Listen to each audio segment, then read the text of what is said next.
pero ¿cómo llegas tú a empezar a meditar en la cárcel o a empezar a hacer prácticas poco convencionales en la cárcel? Esa necesidad de silencio, ¿no? De parar, de no tener tanto ruido. Y justo en la cárcel fue cuando tenían como mis partes de... Yo creo que estaba como peleado con el mundo y peleado conmigo mismo, con todo lo que había pasado, y necesitaba la necesidad de separarme un poco, ¿no? De tomar perspectivas de fuera. Y eran esos momentos donde en la propia cárcel, pues bueno, buscaba mis rincones, intentaba meditar con lo que sabía, ¿no? O sea, estar en silencio, con los ojos cerrados, intentar calmar la mente. Porque como ya te he dicho, era un tipo que no controlaba sus estados de ira, ¿no? La ira era algo que se me apoderaba. Y notaba que la sensación de la meditación, la sensación que me daba calmar la mente, era muy buena. De hecho, yo la mente la veo como una parte, o sea, mucha gente habla del entrenamiento del cuerpo, del físico, y está bien, es una parte, ¿no? Pero la mente hay que entrenarla también, ¿no? Y la mente se entrena, no hay nada mejor que entrenar la mente como lo hacen en el budismo, ¿no? Que son los reyes de la mente, que paran a ver que esos pensamientos no te atrapen, a tomar distancia entre ellos, Sí. y ahí es donde empecé, hasta el camino hasta ahora, que me considero ya como cinturón negro de meditación. ¿Y cómo aprendes? Porque, quiero decir, creo que es la mejor manera de que alguien se pueda introducir en este concepto, es que una persona como tú, que en ese momento fue bastante autodidacta, ¿no? Se podría Sí, decir, le explique cómo empezar o cómo sí. aprender. Mira, ahí te lo voy a explicar con la lucha, ¿verdad? Porque tú seguramente lo vamos a comprender los dos muy bien, y la gente que nos esté escuchando. Es como si te dijera, vamos a luchar. Y tú dices, bueno, pues me meto aquí en el tatami y yo me pongo a luchar. Y te dirá, no, alguien te tiene que enseñar, ¿no? Alguien te tiene que enseñar cómo hacerlo. De hecho, cuando entras ahí, cuando entras en ese mundo, es un mundo muy amplio, ¿no? Es como decirte, cuando estás aquí fuera, vemos el espacio, ¿no? Vemos los planetas, o vamos hacia adentro y vemos las células, ¿no? Pues cuando entras ahí dentro es igual, es un planeta enorme y estás perdido. Entonces no es quedarse parado y a ver qué sale ahí, ¿no? Quedarme en blanco, no tiene nada que ver con esto.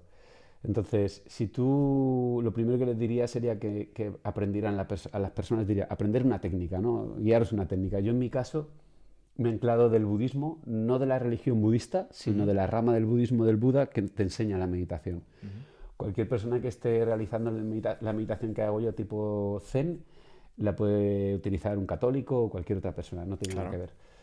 Y cuando tú empiezas a meditar, lo que tienes que hacer es que alguien te enseñe esas técnicas y empezar a trabajarlas. Y a partir de ahí empiezas a subir de cinturón, y conforme más horas de entrenamiento tengas, pues cada vez tienes que tener unas herramientas mayores, ¿no? Y mayor ponencia al propio entrenamiento de la meditación. Una vez ya tienes ese entrenamiento que va a ir progresivo, por ejemplo, los cursos de MBSR son buenísimos, que son los de John Kabat-Zinn, a mí me encantan, mi mujer los hace en este caso. Yo llevaba mucho tiempo meditando. Cuando hice el curso de John Kabat-Zinn con mi mujer, me saqué el cinturón azul, ¿no? Esto ya es otra cosa, ¿no? Ya parece que empiezas a saber. Y luego ya es ir a un retiro de meditación donde hay una profundización muy grande, ¿no? Ya es como muchas horas, y ahí ya coges una buena técnica para que te perdure durante toda tu vida. Qué bueno.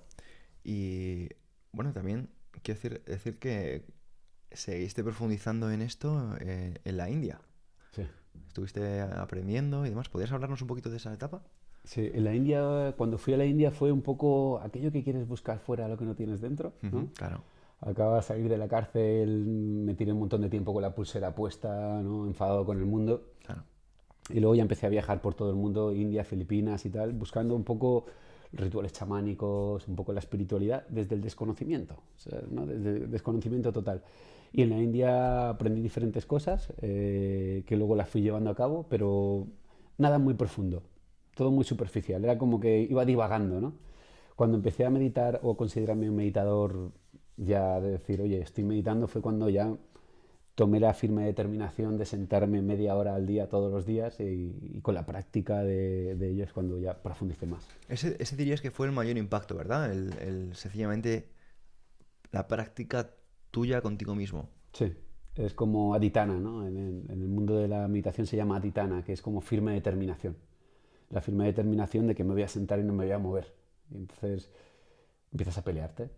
¿Y qué errores encuentras cuando alguien quiere empezar en ese proceso? Porque imagino que es una lucha que una persona empieza como a generar contra su propia resistencia. Es el ego. siempre el ego, ¿no? Porque el ego aparece.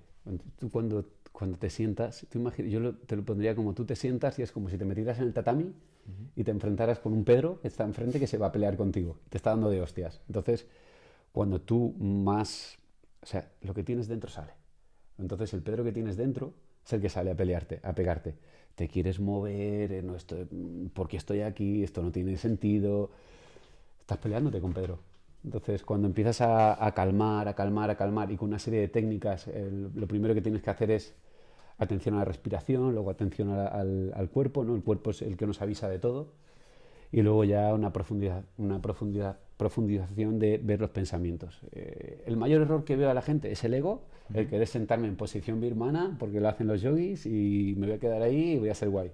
No, puedes sentarte perfectamente en una silla, tranquilo, relajado, tómate 10 minutos, pero sé constante, ¿no? Eso es lo que le diría a las personas. Qué potente. Pues muchas gracias. Y otra parte, volviendo al tema de la cárcel, que me gustó muchísimo, porque yo siempre he pensado un poco como tú lo expresaste ahí, como tú lo viviste ahí, y es cómo estar en forma. Y tú hablas un poco de cómo ves los cuerpos de los presos cuando su nutrición... Háblanos un poco de la nutrición de los presos y del entrenamiento y de los resultados. La nutrición es, bueno, qué decir, ¿no? Pésima, ¿no? Es como, wow. Yo recuerdo que yo jugaba al Rumi, que es un juego de rumanos, para ganar tabaco y poder cambiarlo por comida. Porque, claro, allí es como Víctor Frank, ¿no? Cambia comida igual. Pues te pueden dar de desayuno un bollito de chocolate pequeñito, clásico, un bollito de estos, ¿sabes, no? De los más chungos que puedas. Sí, los ultraprocesados máximos. Máximos. Con un vaso de leche que si tú pones el vaso así, podrías ver, ¿no? A través. Transparente. Transparente. Y ese es el desayuno. No hay almuerzo, por supuesto, porque estamos en ayunas ahí. Y luego pasas a la comida, bueno, qué decirte. O sea, si nos fuéramos tú y yo a comer ahora esa comida, dirías, prefiero ayunar, ¿no? Literalmente. Y luego la cena, pues lo mismo. Un día bien, otro día peor y otro día bueno. Me lo puede pasar. Algo así es. Y esa es la comida que hay allí. Entonces yo, claro, yo veía a gente y es muy idílico pensar, no, yo entrenaba en el gimnasio de la cárcel. Eso no es así. No sé qué en otras cárceles, pero en la que yo estuve en dos. O sea, realmente lo que hay es, tienes una hora a la semana para entrenar. Esa hora es el miércoles a las 10 de la mañana. Pero de normal tú entrenas en el patio. Y en el patio es en una esquina del patio, como te cuento, Pedro, o sea, en una esquina del patio de cemento, alguien ha puesto unas barras que parecen de dominadas, que las pusieron hace 10 años, alguien que pidió poner esas barras. Y hay una barra que parece dominadas y hay una especie de... ¿Cómo se llama esto para hacer flexiones? ¿Fonderas? O sea, unas fonderas de madera, ¿sí? No, pero bueno... ¿De qué manera? Ese es el gimnasio. Entonces tú llegas allí y hay un tipo que se encarga del gimnasio, de esa esquina, al aire libre. Entonces hay un papel y te dice, ¿te has apuntado? Tú dices, ¿en serio?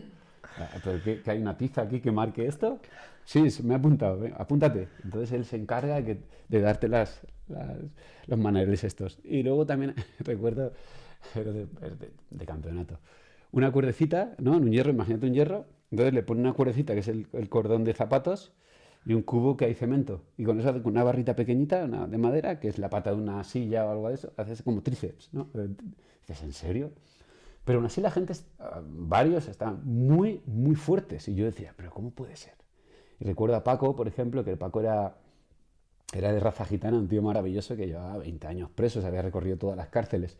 Y el tipo era un culturista, tío, pero literal. Pues el típico tío que fumaba, entrenaba y comía lo que comía y tú le decías, ¿qué vas a hacer? Y te decía, a entrenar. Pero no sabían lo que... O sea, tú le dices qué es una dominada y no, ni idea, vamos. Él simplemente, ahí. Dominadas, fondos, flexiones, andar, fumar y poco más.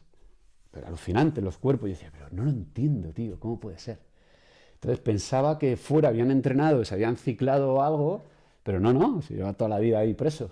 Genética, pero luego hay una parte también que, claro, cuando un tío es un delincuente, por así decirlo, es un delincuente y no se cuida, no entrena ni nada, lo meten en la cárcel, le dicen, ahora solo vas a comer y a entrenar.